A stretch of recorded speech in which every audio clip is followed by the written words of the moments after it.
Nancy Pelosi and House Democrats unveiled a revised coronavirus stimulus package proposal earlier today.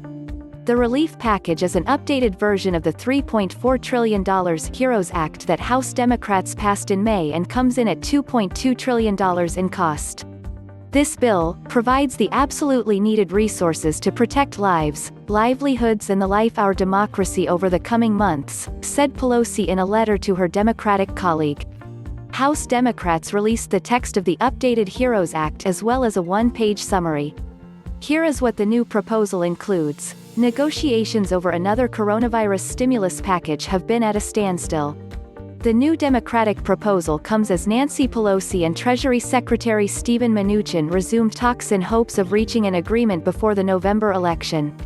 The two spoke Monday evening and also agreed to speak again Tuesday morning, according to Drew Hammill, a spokesman for Pelosi.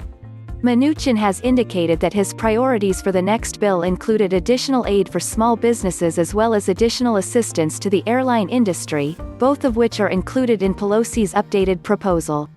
The sticking points to an agreement are in many ways the same as before: what level of federal unemployment aid to offer the millions of unemployed individuals and how much aid to offer states and cities.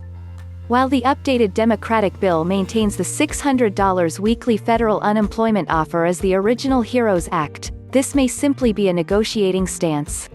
While the economy is still struggling, there has been improvement over the past few months with unemployment dropping to 8.4%.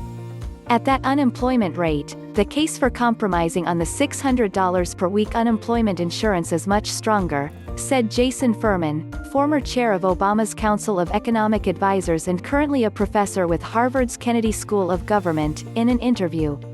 That might have made sense when the unemployment rate was 15%. Coming down to something like President Trump's number of $400 a week. I'd like to see Democrats say, at 8.4% unemployment, we can do that, he continued. State and local aid has remained a source of disagreement with Trump and Republicans opposing additional funding. However, with Democrats coming down more than half from their initial $900 billion demand, one would hope that a compromise could be reached. Democrats are making good on our promise to compromise with this updated bill, which is necessary to address the immediate health and economic crisis facing America's working families right now, Pelosi wrote in her letter to House Democrats. We have been able to make critical additions and reduce the cost of the bill by shortening the time covered for now. As she begins an additional round of discussions with Mnuchin, hopefully both of them keep in mind the millions of Americans who are still struggling and need a renewed financial stimulus.